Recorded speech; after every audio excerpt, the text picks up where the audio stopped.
So today we are in our fourth week of 6 weeks of a series that we are calling Walking in the Dark. I know that many of you are reading along with a book by Barbara Brown Taylor. She's one of the nation's leading preachers right now, called Learning to Walk in the Dark. Out of curiosity, how many of you are reading that book as part of a book study or by yourself? Yeah, so lots of you out there. I'm hoping that you are learning from it and letting Barbara Brown Taylor's words reside in you and live in you, because she has some great things to say. One of the things that she's trying to do with this book is challenge one of the images that we have in our Christian tradition. One of the images that we have in our Christian tradition is that light and dark is equated with good and bad. That light means good and dark means bad. And we see that in the Bible, but as Christians we've taken that and we've kind of extended it beyond what it really should be extended beyond. And there are some problems with this, overusing this image. One of the problems with this is that it perpetuates racism. When we use this image, it ingrains and it socializes our kids to see dark and light in a certain way, and that can perpetuate racism. The other thing that it does is it keeps us from understanding or realizing the importance of the darkness and the beauty that actually can be in the darkness. So as Barbara Brown Taylor was writing her book, she studied the darkness. She spent time in the darkness, studying the darkness so that she could write her book. Well, we are going to be talking about a chapter in the book today during this sermon called Entering the Stone. And Barbara Brown Taylor had some friends who are cavers. They explore caves. They're cavers. And they heard she was writing this book and studying the darkness. And they thought, well, there's no better way to study the darkness than to go into a cave. So they invited her to spend a day with them in a cave. And this chapter is about her time in that cave. Now, the first thing she explains is that there's two different kinds of caves. There's a show cave, and there's a wild cave. Show caves are those caves where tour guides bring groups of people into the cave to help teach them about caves. There's usually lights and electricity that is strung in the cave. Most of the pathways are pretty easy to navigate. Some are more difficult, but they're pretty easy to navigate. Those are called show caves. Now, how many of you have ever been in a show cave? Okay, a lot of you. That's good. That means this sermon is going to work. How many of you have ever been in a wild cave? That means you are a caver. You are a person who explores caves and has skills in that and knows how to do that in a way so you don't need a guide to go in. You can actually go into a wild cave and do that on your own. Is there anybody in here that would fall into that? So Tim Med, Pastor Dan. Yes, there is a few of, oh my gosh, there's way more of you in second worship that know this than in first worship. I think in first worship we only had 2 people that would consider themselves cavers and can explore wild caves. Well, I have only been in show caves myself, been on these tours, and they're great. And every single tour that I've been on, there's something that happens about halfway through the tour. Here's one of the caves that I've been in on a tour. Does anybody recognize this by any chance? I bet you some of you have been in this cave. Anybody? That's a back in the distance there. That actually is like a gate. That's a spider web. Okay. So this is Crystal Cave at Sequoia National Park. Is what this is in. And I've been in this cave in the show part of this cave system. About halfway through, and on the other tours I've been into, the tour guide will say something like, "We're going to practice sitting in the dark." And the tour guide will say something like, find a place to sit comfortably or find a place to stand comfortably, but no, you're not going to move from that place. And in just a moment, we're going to turn all the lights off, and I'm going to turn my headlamp off, and all the lights are going to go down, and you are going to be in complete darkness. Complete darkness. And they say it's going to be weird because you need to acclimate to this. You can't see anything. So what you need to do then is to pay attention to the sounds that are around you. and to pay attention to the movement of the air or the movement of other things around you because you can't see. That's how you acclimate to it. So all lights go off. And here you are, sitting in the dark, and you literally cannot see the hand in front of your face. It is complete and total darkness. No light. And the tour guides are right. The way you then get used to this and acclimate to this is that you start paying attention to the sounds and you start to pay attention to the movement around you. Now, me, myself, I can only stand about 2 minutes of this, personally. After about 2 minutes of this, my body just goes haywire, like I should be able to see. My eyes are open. I can't see anything, and I have to shut my eyes at that point to let my body know that I'm not supposed to be seeing anything. And they'll let you, they let us sit there for about 5 minutes. And it was a long 5 minutes for me. But there is a lot of lessons in this experience, this mysterious, amazing experience of learning to sit in the dark. And one of the lessons in this is that we walk by faith, live by faith, not by sight. We can stay alive in the darkness when we reacclimate and we use our other senses. We can live by faith and not by sight. Darkness can play a really important role in our life. We have a lot of Bible stories about light, but we also have a lot of Bible stories about darkness that sometimes we as Christians forget or ignore because of the way that our tradition has socialized us. So what I want to do is I want to capture some of those Bible stories about the importance of darkness in our faith. There's 4 different stories, short passages that I'm going to put up here on the screen, and I'm going to read them through. And as I read them through, I want you to ask yourself this question. Do I know where in the Bible this is, or do I know what story this is about? And then we'll see how many of these you all know. So here's the first one. Okay, here we go. Here's the first one. In the beginning, God created the heavens and the earth.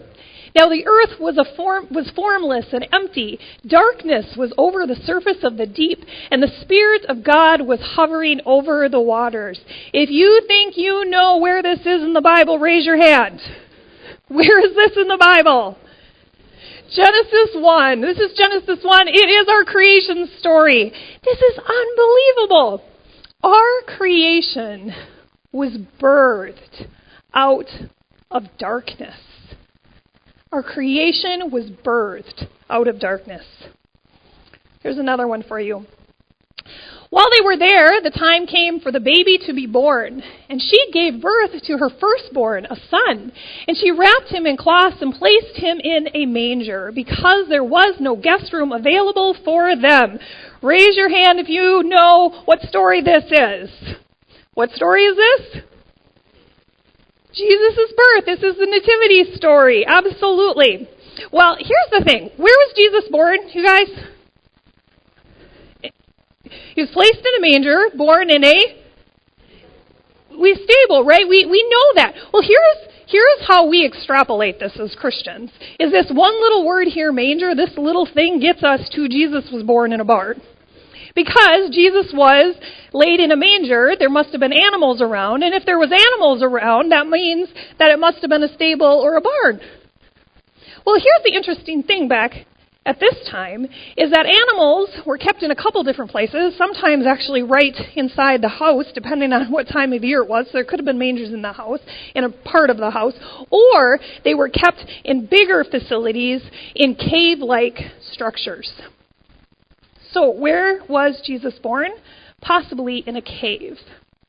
In fact, the Church of the Nativity in Bethlehem is the church that supposedly is the place that Jesus was born, and there is a cave structure as part of that church. Here's another one for you. Where is this? Still, other seed fell on good soil where it produced a crop 100, 60, or 30 times what was sown. Okay, this one is harder. Where does this come from? I'll give you a hint. It's a parable. Raise your hand if you know where this comes from. Okay, yell it out if you think you might know. Matthew 13. Wow. Matthew 13. Okay, does anybody know the story? A little voice from the back. She'll be our leader. Of course, the Busey kids. Okay. What story is this? This is the parable of the sower. There was a sower that spread seed, and the seeds fell on 3 different kinds of soil. And 2 of the kinds of soil, one was hard earth, and the seed didn't grow. The other was into thorns, and the seed didn't grow. But seeds fell on good soil. Good, dark, black soil. And that seed was able to go down into that darkness and create new life. Beautiful. Here's another one. On the first day of the week, very early in the morning, the woman took the spices they had prepared and went to the tomb. They found the stone rolled away from the tomb. But when they entered, they did not find the body of Jesus. Raise your hand if you think you know what story this comes from. More hands, more hands. This is what story? This is the Easter story. This is the resurrection story. Okay, here's the thing about this that it hit me this week. It's the first time I've ever thought of this. The resurrection happened in the darkness. It happened inside of a tomb. It happened in a cave. And we actually don't have a record or recording of the actual resurrection happening. What we have is a recording of the aftermath of the resurrection. But the mystery, the beauty, the amazement happened in the dark of a cave. I'm going to tell you a longer story from the Old Testament about a cave and a guy by a cave. The story takes place sometime where there was significant instability in ancient Israel. The people never were happy with a king, so they just went through one king after the next king after the next king, so it wasn't stable. The other thing is that there were different religions in close proximity to each other, concentrated together. And times don't change. When different religions are in close proximity with each other, our human nature makes us want to fight with each other. And this was happening back then. These different religions would be in conflict with each other so that they could have fights over which god was better. So all these different religions had different gods, and they would fight over which gods were better.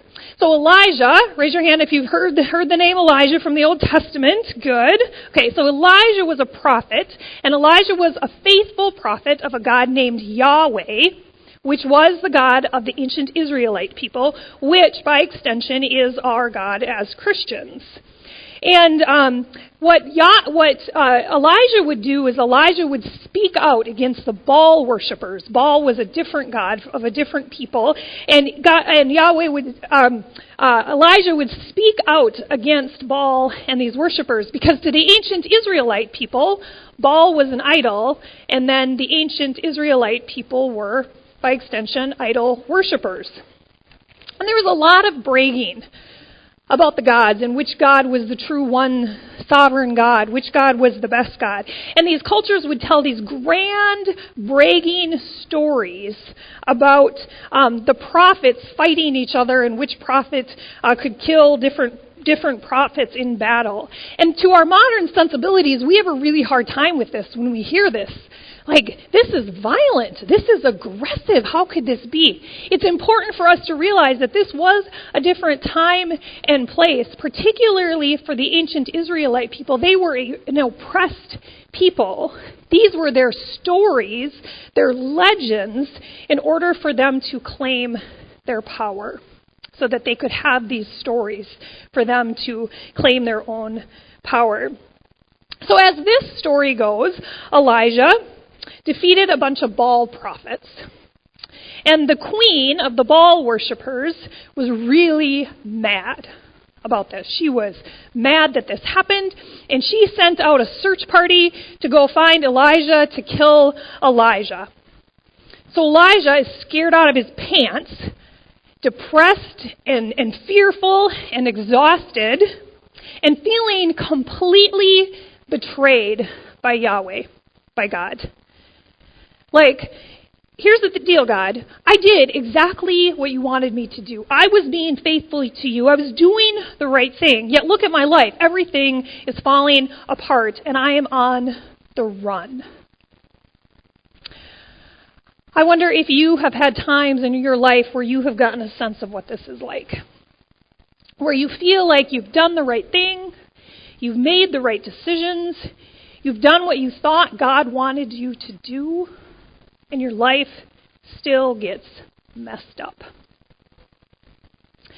Times that maybe you have supported a loved one, been there for them, and yet your efforts get resisted against, and they throw their difficulties onto you.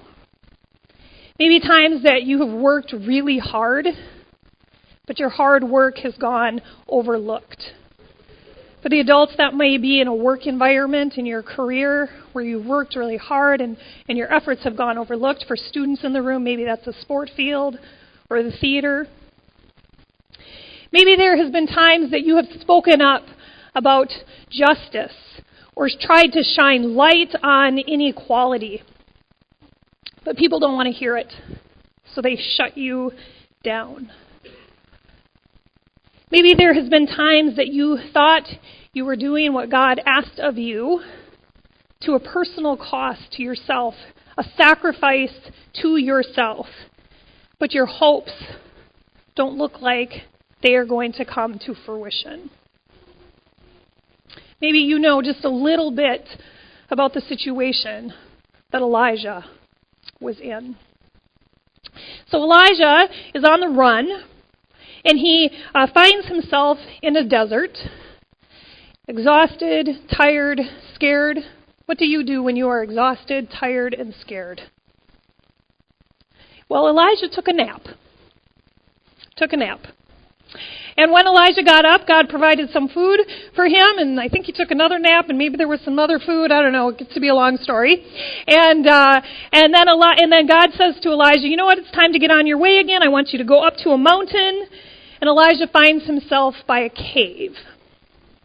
And he is waiting there, and he is wanting to sense God's presence in his life. And that's where we're going to pick up reading. God does show up in Elijah's life, and our scripture is going to tell us how God shows up in Elijah's life, so I'd like you to pay attention to that. The Lord said to Elijah, "Go out and stand on the mountain in the presence of the Lord, for the Lord is about to pass by." Then a great and powerful wind tore the mountains apart and shattered the rocks before the Lord. But the Lord was not in the wind.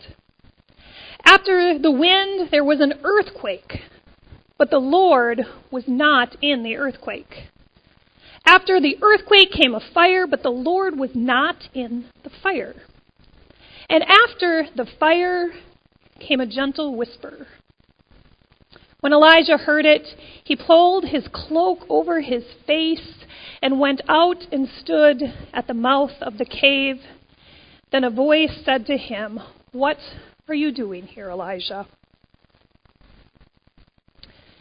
Where did God show up? Not in the energy, not in the wind, not in the earthquake, not in the light, not in the fire. God shows up in a gentle whisper. And then Elijah covers his face, creating more darkness, and goes to the mouth of a cave where there's even more darkness. And then it is there that God confronts him with the question, "What are you doing?" And Elijah will receive his next set of instructions, where he is going next. People of the Grove, we human beings, we can get in these tough spots. We can get in these spots where we are tired and we are depressed and we are scared. We can get into these spots that we have felt we have done absolutely the right thing and our life still gets messed up. And we can get really frustrated by that. We can get frustrated by the fact that we cannot see what is out ahead of us when we are in that place. But this is when we are reminded of the importance of the darkness.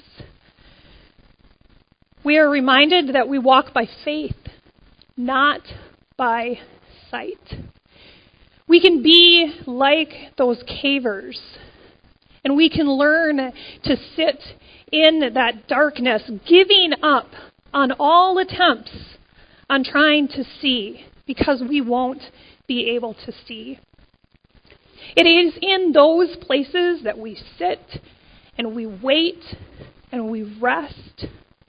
It is in those places where we start to listen, where we start to feel the movement of the Spirit around us, trusting that God will be there and we will get instructions on our next steps. Amen. Will you pray with me?